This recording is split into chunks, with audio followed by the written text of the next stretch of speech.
जय हिंद साथियों। देखिए फिर से आप लोगों का स्वागत है। आज फिर से आपके सामने टॉप 100 क्वेश्चन के सीरीज का पार्ट 2 लेकर आए हैं, यानी दूसरा क्लास है। तो आज हम पिछले क्लास में क्वेश्चन नंबर 1 से लेकर 5 तक कंप्लीट कर किए थे, और आज के क्लास में हम क्वेश्चन नंबर 6 से स्टार्ट करेंगे। और इसमें वही क्वेश्चन को उठाते हैं जो एनटीपीसी रेलवे एग्जाम में प्रीवियस ईयर में सबसे ज़्यादा रिपीट किया है और सबसे ज़्यादा बार पूछा जाता है, ठीक ना। तो इस तरीके का क्वेश्चन को हम टॉप 100 क्वेश्चन की कैटेगरी में रखेंगे, और इससे रिलेटेड और भी क्वेश्चन जो भी बनता है ना, उन सभी क्वेश्चन को आपके सामने डिस्कस करने वाला है। तो आप ध्यानपूर्वक देखिएगा। देखिए पहला क्वेश्चन जो है बड़ा ही अच्छा सवाल है। बोल रहा कि 14 आदमी एक कार्य को 9 दिनों में पूरा कर सकते हैं और 16 औरतें उसी कार्य को 7 दिनों में पूरा कर सकती है। तो पूछ रहा है 6 आदमी और 8 औरतें उस कार्य को कितने दिन में पूरा करेंगे। तो इस तरीके का जब भी सवाल रहे, कुछ आदमी रहे कुछ दिन में काम करता है और कुछ औरतें रहें, उसके बाद कुछ लड़के रहें, बच्चे रहें, अलग अलग दिनों में पूरा करते हैं। तो इस तरीके के क्वेश्चन को क्या करना है, सबसे पहले देखिए क्या करना है। 14 आदमी है ना, 14 मैन लिख देंगे। आदमी को एम से डिनोट करेंगे, मैन M1 D1 पर आधारित है और उसी पर थोड़ा सा डिटेल में बात करेंगे। देखिए 14 मैन कितना दिन में काम कर सकता है, 9 दिनों में। तो टोटल ये काम हुआ होगा, और यही काम को जो है 16 औरतें 7 दिनों में पूरा कर सकती है। तो यही जो काम है इसको 16 औरतें मतलब वोमेन कितना दिन में कर सकती है, 7 दिन में पूरा कर सकती है। अब देखिए हम इसको क्या करेंगे, इसको हम जितना हो सके संभव छोटा करेंगे और एक दूसरे के बराबर करेंगे। देखिए 7 दूना 14 आ जाएगा, 2 8 16 आ जाएगा, ठीक है ना। अब यहाँ क्या आया, 9 मैन 9M बराबर कितना आया, 8 वोमेन, यानी 9 मैन और 8 वोमेन के बराबर है, ठीक है ना। ये ध्यान रखिएगा, यानी जितना काम 9 आदमी मिलकर करता है उतना काम 8 वोमेन मिलकर कर देती है। अब देखिए यहाँ पर बोल रहा है कि 6 आदमी और 8 औरतें, 6 आदमी यानी 6 मैन प्लस 8 औरतें, और बोल रहा, ध्यान रखिएगा, 6 आदमी और 8 औरतें। ये या फिर और में दोनों में अंतर होता है, ठीक है ना। या का मतलब या तो दोनों में से कोई एक करता है, और बोल रहा तो प्लस होगा 6 मैन प्लस 8 वोमेन। बोल रहा है इस काम को कितना दिनों में करेंगे पूरा, कितना दिनों में नहीं पता, मान लेंगे D दिनों में पूरा करेगा। तो कौन सा काम, तो वही काम करेगा। कौन काम, जो ये मिलकर किया 14 आदमी 9 दिन में, या 16 वोमेन जो है वो कितना दिन में, 7 दिन में। 1 मिनट रुक जाइएगा। चलिए अब देखिए यहाँ पर क्या करेंगे हम, यहाँ पर कौन सा कोई एक काम ले लीजिए, या तो इस काम को ले लीजिए या इस काम को, दोनों काम सेम ही है। तो हम क्या करेंगे यहाँ पर, देखिए करेंगे हम जो है 14 मैन ही ले लेंगे। 14 मैन गुने 9 दिन में ये काम करता है, ठीक ना। आप चाहे तो इसको भी ले सकते हैं, कोई ज़रूरी नहीं, इसी को लीजिए। अब देखिए हमको करना क्या है, यहाँ मैन है मेरे भाई और यहाँ क्या है, मैन है, ठीक है। लेकिन यहाँ पर जो है वोमेन है, हमको एक चीज़ में लाना पड़ेगा, या तो मैन में लाना पड़ेगा या फिर वोमेन में लाना पड़ेगा।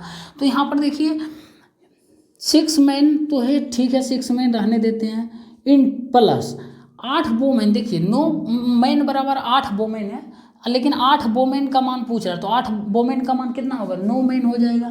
तो 9 मैन लिख देंगे, ये D दिन में पूरा करता है काम तो रहने देंगे, ये 14 मैन रहने देंगे, इंटू 9 कर देंगे, ठीक है ना।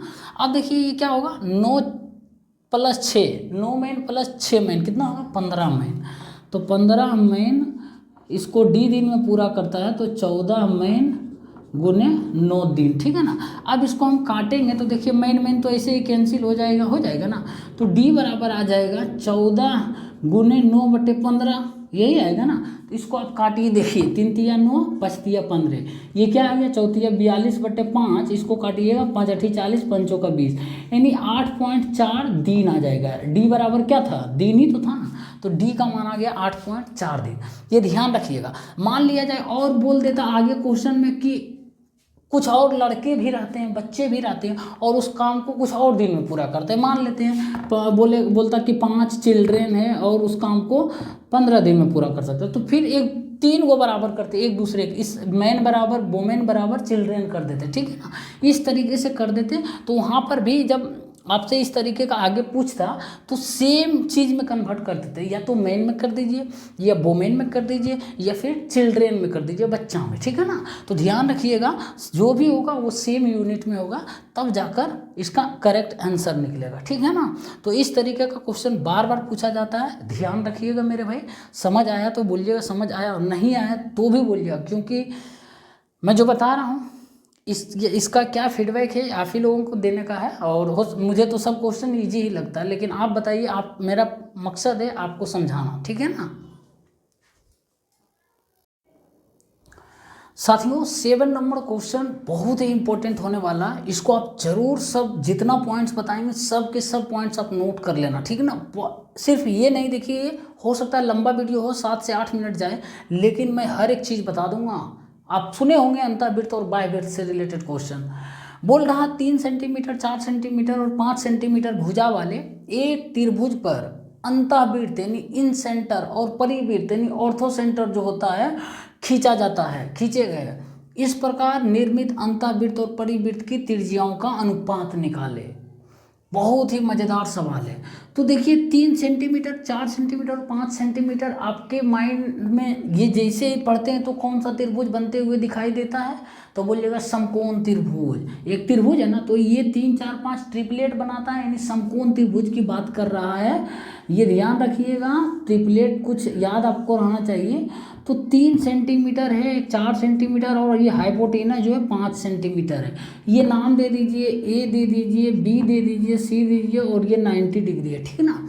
अब ध्यान रखिए मेरे दोस्त, अंतःवृत्त और परिवृत्त का फार्मूला होता है डायरेक्ट किसका, समकोण त्रिभुज का। लिख लीजिएगा, समकोण त्रिभुज के बहुत ही इंपॉर्टेंट होने वाला, समकोण त्रिभुज के अंतःवृत्त की त्रिज्या जो है, अंतःवृत्त की त्रिज्या जो होता है मेरे दोस्त, जिसको स्मॉल आर से हम डिनोट करते हैं, इसका मतलब होता है, फार्मूला लिख लीजिएगा, P + B - H/2 होता है। जहाँ पर P क्या है, परपेंडिकुलर है, B क्या है, बेस है, और H क्या है, हाइपोटेनस है। मतलब P लंब है, B आधार है और H जो है कर्ण है, ठीक है ना। तो अब देखो समकोण त्रिभुज के अंतःवृत्त बता दिए और परिवृत्त की भी त्रिज्या पूछा जा सकता है। और परिवृत्त है, परिवृत्त मतलब जो बाहर से बनता है, अब वो भी बताएंगे। परिवृत्त जो है ना, अंतःवृत्त क्या है, अंतःवृत्त ध्यान रखिएगा, इसका जो भुजा समद्विभाजक होता है ना मेरे दोस्त, भुजा समद्विभाजक, एक मिनट नहीं सॉरी, कोण समद्विभाजक जो होता है वो अंतःवृत्त होता है, ठीक है ना। इस कोण को समद्विभाजित कीजिए, इस भी कोण को समद्विभाजित कीजिए, इस भी कोण को समद्विभाजित करिए, जो पॉइंट मिलता है ना कटान बिंदु, उसी से एक त्रिभुज के जो है किसी भी भुजा पर लंब डालकर एक इसको त्रिज्या मानकर वृत्त खींचते हैं ना, तो इन त्रिभुज के तीनों भुजाओं को टच करते हुए जो वृत्त बनता है उसको हम अंतःवृत्त के नाम से जानते हैं, जिसकी त्रिज्या को हम स्मॉल r से डिनोट करते हैं, ठीक है ना। ये ध्यान रखिएगा।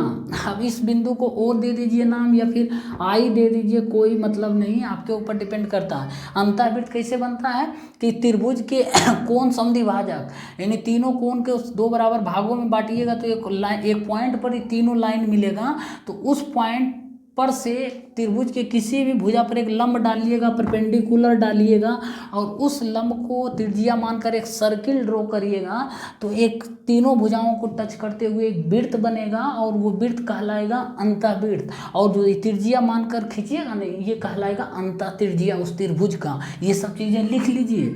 अब इसका अंतःत्रिज्या फार्मूला ये होता है, तो अब इसका फार्मूला पर बैठा दीजिए। अंतःत्रिज्या क्या होता है, P कितना है 3 + B कितना है 4 - H कितना है 5/2। ये क्या हो जाएगा, 4 3 7 में से 5 गया, कितना होगा 2/2 कितना आएगा, 1 आएगा। अब देखिए यहाँ पर ये 1 आ गया, ध्यान रखिएगा।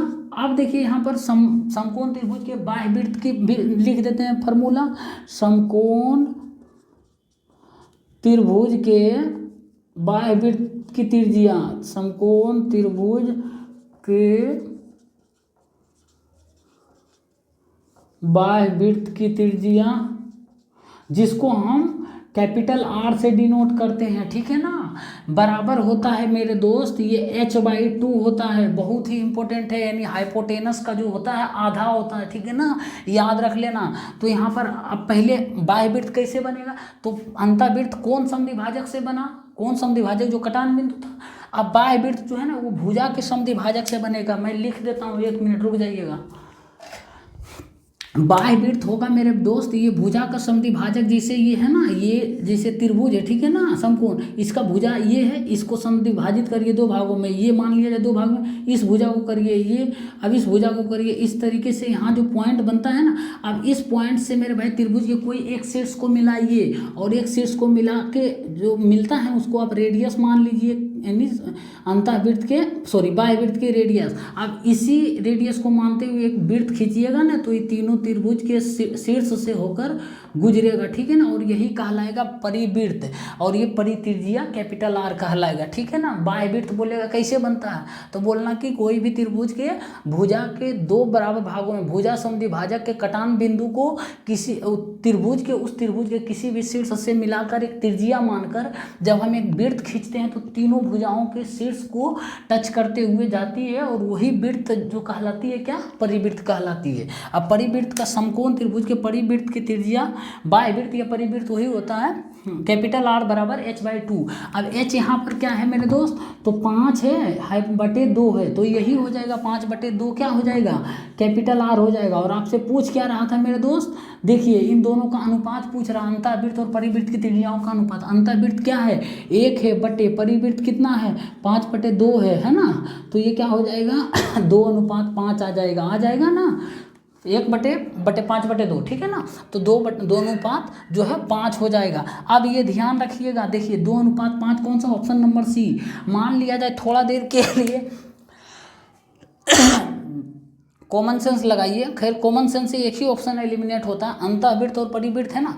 अंतःवृत्त जब भी होगा अंतःत्रिज्या जब भी होगा बाह्य से छोटा होगा ना, तो यहाँ पर देखिए ये बाह्य से बड़ा है, यानी ये तो पक्का नहीं होगा ऑप्शन। बाकी 3 ऑप्शन दिख रहा है, छाटने लायक है, नहीं कर पाइएगा वैसे एलिमिनेशन प्रोसेस, ठीक है ना। तो ये था। अब कुछ लोगों के मन में ये सवाल होगा कि सर ये बता दिए समकोण त्रिभुज के, हो सकता है कोई और त्रिभुज का आ जाए, समबाहु त्रिभुज का आ जाए, या फिर कोई ऐसा मतलब विषमबाहु त्रिभुज का आ जाए, तो क्या करेंगे, उसका भी इलाज है मेरे दोस्त। ये छाप लीजिए, स्क्रीनशॉट ले लीजिए, बहुत काम देगा मेरे भाई, बहुत हमको याद करिएगा, जो चीज़ें बता रहे हैं बहुत पूछा जाता है। अब देखिए ये लिखते हैं, अब इसको हम मिटा देते हैं, ठीक है ना, मिटा देते हैं भाई। अब देखिए क्या है ना, ये तो हो गया काम इसका। अब एडिशनल इन्फॉर्मेशन, इसीलिए एडिशनल चीज़ बोलते हैं हम आपको टॉप 100 क्वेश्चन में, मतलब जो भी आएगा एक बार निपटा देंगे, कोई इधर उधर आपका टाइम पास नहीं करेंगे। अब देखिए किसी भी, ये हो गया समकोण त्रिभुज। अब समबाहु त्रिभुज का हम निकालते हैं जरा। समबाहु त्रिभुज में क्या होता है, सभी भुजाएं बराबर होती है, ए है, बी है, सी है। अब अंतःवृत्त और बाह्य वृत्त, अंतःत्रिज्या और बाह्य त्रिज्या की परिभाषा नहीं बताएंगे ना, क्योंकि पढ़ चुके हैं कि अंतःत्रिज्या होती है क्या जी, अंतःवृत्त बनता है कोण समद्विभाजक कटान बिंदु से, फिर लिख ही देखिए इसका कोण समद्विभाजक मान लिया यहाँ है, इसका कोण समद्विभाजक यहाँ है, मान लिया इसका कोण समद्विभाजक यहाँ, तो इस पॉइंट से किस त्रिभुज की एक भुजा पर लंब डालते हैं और इस लंब को एक त्रिज्या मानकर सर्किल ड्रॉ करते हैं मेरे भाई। तो इस त्रिभुज के तीनों भुजा को टच करते हुए एक वृत्त बनता है, वो अंतःवृत्त कहलाता है। इसका त्रिज्या अंतःत्रिज्या r से डिनोट करते हैं। अब देखिए इन सभी के साइड ए है, समबाहु त्रिभुज के सभी भुजा क्या होता है, बराबर होता है। अब लिख देते हैं, आप भी लिखिएगा, समबाहु त्रिभुज के अंतःत्रिज्या यानी r, स्मॉल r बराबर क्या होता है मेरे दोस्त, ए बाई हो जाता है आपका 2√3 होता है, ठीक है ना। r बराबर जो होता है a/2√3, ये ध्यान रखिए। जहाँ पर a क्या है, इस समबाहु त्रिभुज की भुजा है, ठीक है ना, ये जो है समबाहु त्रिभुज की भुजा, ध्यान रखिएगा। अब देखिए समबाहु त्रिभुज के बाह्य वृत्त की त्रिज्या भी पूछा जा सकता है। समबाहु त्रिभुज के बाह्यवृत्त की त्रिज्या, ये लिख लीजिएगा सब और याद कर लीजिएगा बढ़िया से, बहुत पूछता है। बाह्यवृत्त की त्रिज्या जो है, जिसको हम कैपिटल आर से डिनोट करते हैं, इसका फार्मूला जो होता है मेरे भाई कैपिटल आर है, ध्यान से आप देखिएगा। इसका फार्मूला होता है a/√3 होता है मेरे दोस्त। समझ में आया कि नहीं आया? तो ध्यान रखिएगा, स्मॉल आर बराबर a/√3, कैपिटल आर बराबर a/√3।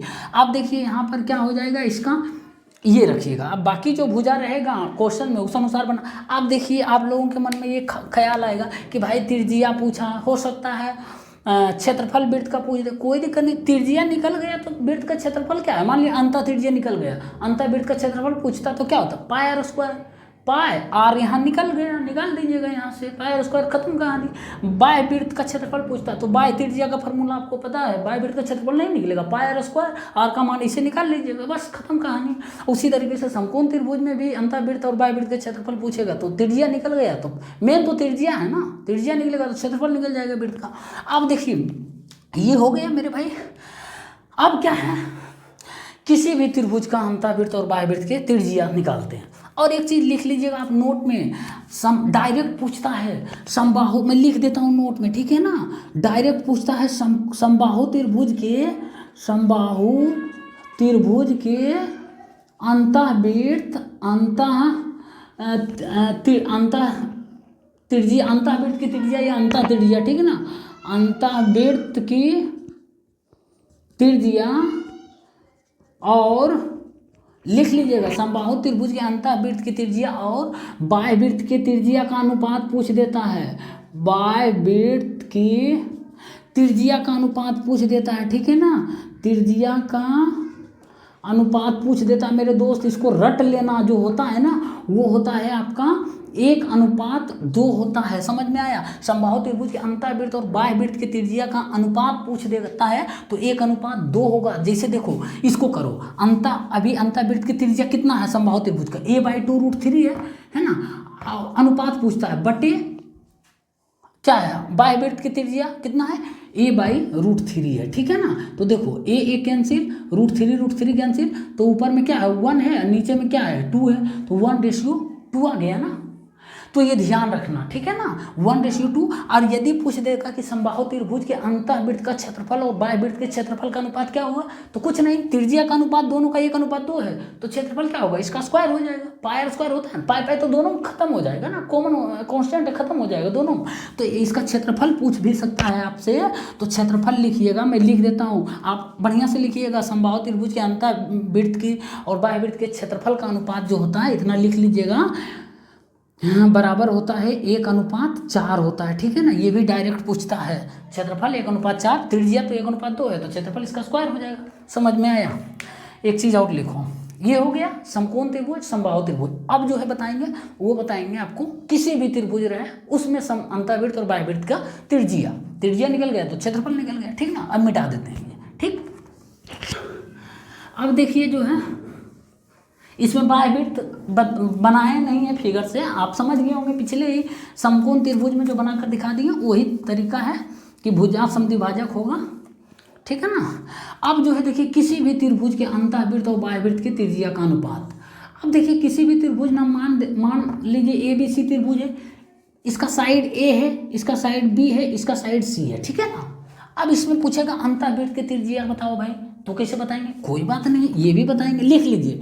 किसी भी त्रिभुज के अंतःवृत्त की त्रिज्या यानी स्मॉल r बराबर होता है मेरे दोस्त, ध्यान रखना 2a/p होता है, ठीक है ना, 2a/p होता है, ये ध्यान रखना, ठीक है ना, 2a/p होता है। जहाँ पर a क्या होगा मेरे दोस्त, a जो होगा वो एरिया होगा, एरिया किसका, इस त्रिभुज का एरिया। और त्रिभुज का एरिया आपको हो सकता है डायरेक्ट क्वेश्चन में दे दे, नहीं तो इस त्रिभुज के भुजा दे देगा, a का मान, b का मान और c का मान। तो हीरोन फार्मूला से √s × s - a s - b s - c से निकालना एरिया वहाँ पर, ठीक है ना। और p जो होता है मेरे दोस्त ये पेरीमीटर होता है, पेरीमीटर का मतलब ये होता है आपका परिमाप, ठीक है ना, पेरीमीटर का मतलब परिमाप, r बराबर इतना। अब जो है किसी भी त्रिभुज के बाह्य वृत्त की त्रिज्या भी निकाल लीजिए, किसी भी त्रिभुज के बाह्य वृत्त की त्रिज्या निकाल लीजिए, बाह्य वृत्त की त्रिज्या, इसको हम क्या बोलेंगे, कैपिटल R से डिनोट करेंगे। होता है मेरे दोस्त, यहाँ होता है R बराबर जो होता है वो ABC बाई 4A होता है, ये ध्यान रखना। जहाँ ABC क्या है, ABC जो है वो त्रिभुज की भुजाएं हैं, त्रिभुज की भुजाएं, ये ध्यान रखना, ठीक है ना। और A जो है क्या है, ये एरिया है त्रिभुज का, यानी क्षेत्रफल है, और क्षेत्रफल डायरेक्ट दिया रहेगा, नहीं तो नहीं दिया रहेगा तो हम ABC का मान दिया रहेगा तो निकाल लेंगे हीरोन फार्मूला से। समझ में आया? बस मेरे भाई इतना ही था। अंतःवृत्त और बाह्यवृत्त से एक भी क्वेश्चन आएगा तो मैं गारंटी के साथ कहता हूँ आप बना कर आइएगा, लेकिन फार्मूला आपको पता होना चाहिए, ठीक है ना। ये किसी भी त्रिभुज में आप अप्लाई कर सकते हैं, दोनों त्रिभुज जो पिछले बताएं उसमें भी आप अप्लाई करिएगा तो बन जाएगा। समझ में आया कि नहीं? हाँ, तो इस तरीके से करना मेरे दोस्त।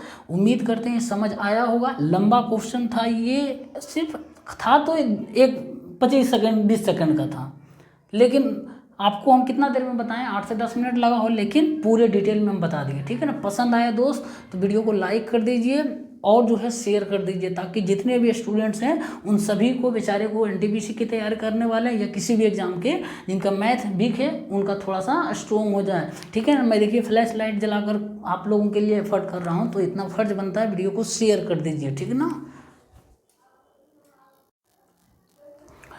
मेरे दोस्त। देखिए एक और सवाल है, और ये असल में LCM और SCF टॉपिक का है, बहुत ही पूछा जाता है, सिर्फ रेलवे नहीं बल्कि SSC भी इसको पूछती है।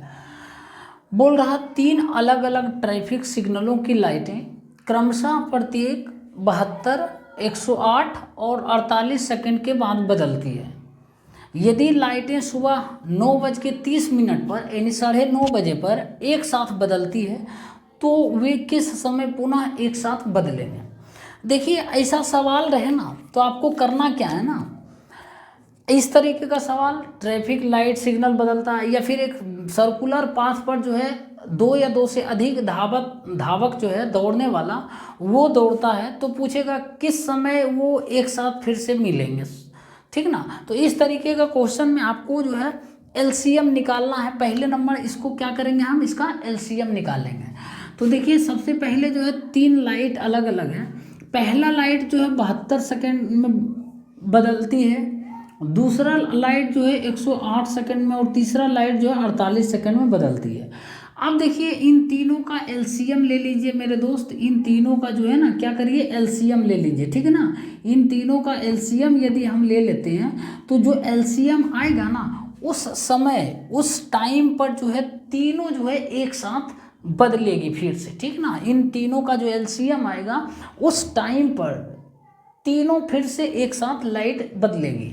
तो देखिए इन तीनों का LCM जो हो जाएगा वो आपका आ जाएगा 12×6, इसका करते हैं यदि LCM 12×6, इसका 12×9, इसका 12×4 करते हैं। जल्दी निकालने का LCM, 12 तो कॉमन है प्लस ये 9, 6, 4 का LCM क्या हो जाएगा आपका 12, 36 हो जाएगा। यानी 36×12 कितना आ जाएगा 360, 72, 2 तेरे 3 बाकी 432 आ रहा ना, 36 आ रहा ना, 36 और 12 का 36×12 करेंगे तो 360, 36×72, 2 तेरे 3 बाकी 432 आ रहा, ठीक है ना।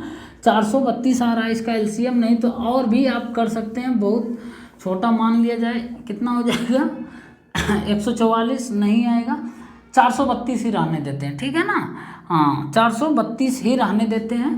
अब देखिए जो है 432 ये सेकंड है ना, तो 432 सेकंड के बाद मेरे भाई एक साथ तीनों लाइटें फिर से बदलेगी, ठीक है ना। तो अब हमको करना क्या, 432 सेकंड बहुत ज़्यादा हो जाता है, इसको हम क्या करेंगे मिनट में बदल देंगे, ठीक है ना। तो मिनट में बदलेंगे तो हम क्या करेंगे 60 से डिवाइड करेंगे, 60 से डिवाइड करेंगे तो देखिए क्या कटता है ये, तो 6 7 42, हाँ 6 से कट रहा, 6 7 42, 1 6 दूना 12, ये 10 तो 1 0 तो रहता है ही बचा हुआ, तो रहने दीजिए, फिर से काट देते हैं आपका 5 और 36 आ रहा, ठीक है ना। यानी ये 36/5 सेकंड का मतलब क्या हुआ, आपका आ जाएगा 7×5 = 1/5 यानी 7 मिनट आ रहा है। और ये कितना सेकेंड आ रहा है, 1/5 को सेकेंड में बदलेंगे तो कितना आ जाएगा मेरे दोस्त, 12 सेकेंड आ रहा है, ठीक है ना। 7 मिनट 12 सेकेंड। देखिए आप इसको ऐसे भी 7×6 = 42, 420, 420 12 कितना 432 सेकेंड आ रहा है ना। 7 मिनट 12 सेकेंड ये आपको बदलने आना चाहिए, ध्यान रखिएगा। 7 मिनट 12 सेकेंड के बाद जो है ना पुनः एक साथ ये बदलेगा। तो 7 मिनट 12 सेकेंड के बाद पुनः एक साथ बदलेगा। तो पहला बोल दिया कि सुबह जो लाइटें हैं ना, सुबह 9:30 बजे एक साथ बदलती है। तो 9:30 बजे एक साथ बदलती है मेरे दोस्त। तो अगला जो भी बदलेगा ये तीनों लाइट एक साथ, वो 7 मिनट 12 सेकेंड के बाद ही बदलेगा। तो 7 मिनट 12 सेकेंड इसमें जोड़ देंगे तो 9:30 है, और 7 मिनट जोड़ेंगे तो 9:37 हो जाएगा। और क्या हो जाएगा, 12 सेकेंड हो जाएगा। कोई ऑप्शन है, देखिए 9:37 है, 9:37 ऑप्शन नंबर ए दिख रहा है मेरे दोस्त, यही इसका करेक्ट आंसर हो जाएगा, ठीक है ना। तो ध्यान रखिएगा, इस तरीके का क्वेश्चन में एलसीएम ही निकालना है आपको और बढ़िया से कैलकुलेशन करना है और मिनट में लाना है, मिनट में ही मेन रूप से आपको दिया जाएगा, ठीक है ना। 9 से 10 घंटा नहीं देता है, जनरली मिनट में ही बदलता है जो भी, ठीक ना। तो ये ध्यान रखिएगा। चलिए देखिए एक और सवाल है, और इस तरीके का सवाल भी बहुत पूछा जाता है और बहुत स्टूडेंट्स जो है ना इसमें कंफ्यूज कर जाते हैं। देखिए बोल रहा राम और श्याम किसी कार्य को क्रमशः 12 दिन एवं 18 दिन में पूरा करता है। उन्होंने एक साथ मिलकर वह कार्य किया और इसके लिए 15,000 रुपये का भुगतान प्राप्त हुआ। उन्हें अलग अलग कितना भुगतान प्राप्त हुआ ये पूछ रहा। तो देखिए जो चीज़ मैं लिखा रहा हूँ उसको आप ध्यान से लिख लीजिएगा। दो व्यक्ति राम है और दूसरा, पहला व्यक्ति राम है और दूसरा क्या है, श्याम है। ये राम जो है 12 दिन में पूरा करता है और श्याम जो है 18 दिन में पूरा करता है। अब देखिए ये क्या है, टाइम है इन दोनों का दिया हुआ। तो इसका इफिशियंसी कितना हो जाएगा मेरे दोस्त, इसका इफिशियंसी जो होता है, इफिशियंसी मतलब क्षमता जो हो जाएगा टाइम के इन्वर्सली हो जाता है प्रोपोर्शनल। नहीं समझ में आया, इन्वर्सली प्रोपोर्शनल कैसे होता है मैं बता देता हूँ। देखिए क्या होता है ना, टाइम को जब हम इफिशियंसी से मल्टीप्लाई करते हैं तो क्या आता है, टोटल वर्क आता है। टोटल वर्क मतलब कुल काम आता है ना। अब देखिए ये टाइम बराबर क्या होता है, टोटल वर्क बटे इफिशियंसी हो जाएगा ना। तो अब देखिए एक दूसरे का इन्वर्सली प्रोपोर्शनल है ना, टाइम जो हो वो इन्वर्सली प्रोपोर्शनल किसका, इफिशियंसी का। समझ में आया, नहीं तो यही हमको दिख रहा है दोनों इन्वर्सली प्रोपोर्शनल है, यानी उल्टा एक दूसरे का है। ऐसे भी कॉमन सेंस लगाइए, राम जो है 12 दिन ले रहा है काम करने में और वही काम श्याम जो है 18 दिन में ले रहा है। तो इफिशियंसी यानी करने की क्षमता जो होगा वो ज़्यादा होगा किसका, राम का होगा, क्योंकि ये 12 दिन में ना काम को निपटा देता है और ये श्याम को 18 दिन लग जाता है। मतलब ये बेचारा थोड़ा सा काम करने में सुस्त है, तो इफिशियंसी इसका ज़्यादा होगा और इसका कम होगा। अब देखिए जो इफिशियंसी होगा इसके इन्वर्सली प्रोपोर्शनल होगा, लिख लीजिएगा। तो 18:12 में ये होगा। अब इसको जितना संभव हो सके काट दीजिए, 9 कितना हो जाएगा, 2×6=12, 3×6=18, तो ये 3:2 आएगा। अब ध्यान रखिएगा मेरे दोस्त, जो इफिशियंसी आया ना, यही इफिशियंसी उसको जितना रुपया है रुपया के अनुपात में बटेगा, ठीक है ना। ये इफिशियंसी जितना आया ना उसी रेशियो में रुपया बटेगा। मान लिया जाए इसका 3 इफिशियंसी दिया हुआ है तो इसको 3 के अनुपात में पैसा मिलेगा, इसको 2 इफिशियंसी इसका 2 के अनुपात में, मतलब जितना काम करिएगा क्षमता के अनुसार उतना ही पैसा मिलेगा ना, है। तो देखिए तो दोनों का इफिशियंसी क्या हो जाएगा, 3 + 2 5 हो जाएगा, यानी 5 का वैल्यू दिया हुआ है मेरे दोस्त 15,000 रुपया, यानी 5 जो है 15,000 रुपये में बांटेगा तो 1 बराबर कितना हो जाएगा, 3,000 हो जाएगा। तो अब पूछ रहा कि अलग अलग कितना भुगतान होगा, तो राम का भुगतान कितना, 3 के अनुपात में मिलेगा। मतलब राम जो है यानी 3 बराबर हो जाएगा, कितना हो जाएगा मेरे दोस्त, 3×3 = 9,000 हो जाएगा। समझ में आया, 9,000। अब बाकी श्याम का निकालने की क्या जरूरत है, नहीं भी निकालिएगा तो 15,000 में 9,000 राम को हो गया तो बचेगा कितना, 6,000 क्या हो जाएगा, श्याम का हो जाएगा। श्याम का इफिशियंसी ऐसे भी 2 है तो 2 का वैल्यू कितना हो जाएगा, 1 का वैल्यू 3,000 था, 2 का वैल्यू 6,000 हो जाएगा, ठीक है ना। तो जरूरी नहीं एक का निकल गया दूसरा का निकालिएगा, घटा दीजिएगा, हो गया खत्म काम। तो लिख लीजिएगा, पैसा जो है, मजदूरी जो है वो इफिशियंसी के अनुपात में बढ़ता है, इफिशियंसी के अनुपात में, क्षमता के अनुपात में बढ़ता है, या फिर रुपया जो बढ़ता है वो टाइम के इन्वर्सली प्रोपोर्शनल में बढ़ता है। इन्वर्सली मतलब उल्टा, मतलब जो 12:18 है तो 18:12 में बढ़ जाएगा। वही दोनों सेम ही घुमा फिरा कर बोला जाता है, वही चीज़ काम करवाता है कि टाइम के इन्वर्सली प्रोपोर्शनल में रुपया बढ़ता है, मजदूरी, दैनिक मजदूरी, या फिर इफिशियंसी के डायरेक्टली प्रोपोर्शनल में बढ़ता है, क्योंकि टाइम और इफिशियंसी एक दूसरे के उल्टा है। बस समझ में आया? तो इतना चीज़ें लिख लेना जो भी बताएं मेरे भाई। तो ऑप्शन नंबर कितना हो जाएगा? 9,000 और 6,000। राम का 9,000 होगा, ध्यान रखिएगा, और श्याम का 6,000 होगा। यहाँ भी वही है 9 6 है, लेकिन राम का 6,000, लेकिन यहाँ गलत मत करना, ठीक है ना? बना करके नहीं तो पता लगेगा गलत कर दिए, ठीक। देखिए एक और सवाल है, और ये प्रॉफिट एंड लॉस का बहुत ही पूछे जाने वाला सवाल है। बोल रहा राम ने 20 रुपये में 5 केले खरीदे और उन्हें 15 रुपये में 3 के भाव से बेच दिया, तो पूछ रहा कि उसका प्रतिशत लाभ ज्ञात कीजिए। तो देखिए जब भी ऐसा सवाल रहे, कुछ रुपया में कुछ वस्तुएं खरीदता है, उसके बाद कुछ रुपये में कुछ के भाव से बेच देता है, तो आपको करना क्या है ना, सबसे पहले रुपया और वस्तु का जो रेशियो होता है ना मेरे भाई, उसी के आधार पर ये क्वेश्चन बनता है। जैसे कि रुपया क्या है, और ये ध्यान रखिएगा रुपया ऊपर में होगा और बटे के नीचे में जो है वो वस्तु होगा। तो यहाँ पर देखिए रुपया क्या है, 20 रुपया है, और वस्तु क्या है, वस्तु 5 केला है, ठीक है ना? तो 5 केला है, 5 वस्तु लिख लेंगे, ठीक ना? अब देखिए ये जो बराबर होगा वो किसके बराबर होगा? खरीद रहा तो क्रय मूल्य के बराबर होगा। क्रय मूल्य क्या होता है? हमेशा 100% होता है, तो 100% मान लेंगे। 100% जो है वो CP है, ठीक है ना?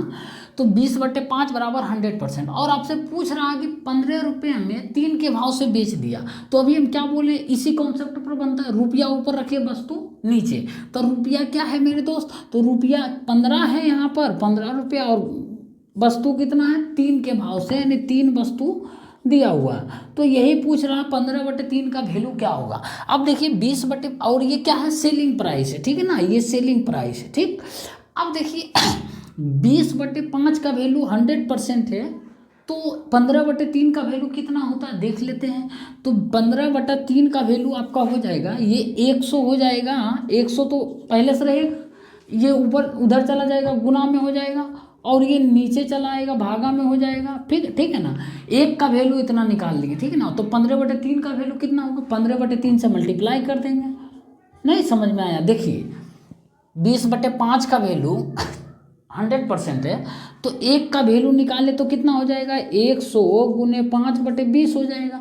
तो 15/3 का वैल्यू नहीं निकलेगा, तो 15/3 का वैल्यू 100 गुने 5/20 गुने 15/3, इस तरीके से होगा ना। आप देखिए इसको काट दीजिए, 20×5 100, ठीक है ना? 3×5 15 हो गया। आप देखिए गुना करिए, 5×5 25, 25 से ये 125 क्या आएगा? सेलिंग प्राइस आएगा। तो सेलिंग प्राइस लिख लीजिएगा 125। कॉस्ट प्राइस कितना माने थे? 100%। सेलिंग प्राइस कितना आएगा? 125 आया, 100 रुपया मानिए 100%। अब देखिए 125 कितना ज़्यादा है 100 से या कम है? कॉस्ट प्राइस से ज़्यादा है या कम है? तो ज़्यादा है, 25 रुपया ज़्यादा है, तो सीधे 100 से कंपेरिजन हो रहा, तो कितना हो जाएगा? 25% जो हो जाएगा वो लाभ हो जाएगा। इस तरीके से इसका यही आंसर हो जाएगा, ठीक ना? यदि 100 से कम आता उतना % हानि होता, 100 से जितना कम आता उतना हानि होता, उतना %, और 100 से जितना ज़्यादा आ गया उतना % लाभ होगा, ठीक है ना? तो इस तरीके से बनाना मेरे भाई ऑप्शन नंबर ए। समझ में आया? हमेशा जब भी ऐसा रहा कि एक्स वस्तु जो है वाई की दर से खरीदा जाता है और जेड वस्तु जो है वो पी के दर से बेचा जाता है, तो आपको कुछ करना नहीं। रुपया जो है वो रुपया हमेशा खरीदा जाता है, यहाँ बोलेगा खरीदा जाता है मतलब कॉस्ट प्राइस बोल रहा, तो रुपया को हमेशा ऊपर में रखेंगे जो भी रहेगा रुपया के साथ, और वस्तु के साथ जो है ना वो हमेशा नीचे रखेंगे। वस्तु जो भी वाई है और खरीद रहा तो 100% क्रय मूल्य होता है ना, कॉस्ट प्राइस होगा, और बेच रहा है तो बेच रहा सेलिंग प्राइस का क्या हो जाएगा? फिर Z/P हो जाएगा। वस्तु रुपया ऊपर वस्तु नीचे हो जाएगा, और ये सेलिंग प्राइस होगा। बस यही ध्यान रखना, जो वस्तु और रुपया और वस्तु का रेशियो होगा वहाँ क्रय मूल्य दिया है कि विक्रय मूल्य, उसी तरीके से कर देना, ठीक ना? तो आज के लिए इतना ही रहने देते हैं। क्वेश्चन नंबर 10 तक कंप्लीट कर लिए हैं। टॉप 100 क्वेश्चन का सीरीज हर एक क्लास में 5 ही क्वेश्चन करेंगे और पूरे अच्छी तरीके से करेंगे, ठीक है ना। उम्मीद करते हैं समझ आया होगा। समझ आएगा तो वीडियो को लाइक कर दीजिए और शेयर कर दीजिए, और कमेंट बॉक्स में अपना राय भी दे दीजिए, फीडबैक दीजिए, क्या है सही क्या गलत है और क्या आपको बताना चाहिए। ये हर एक चीज़ जो मन में आपका आता है वो कमेंट बॉक्स में करिए, ठीक।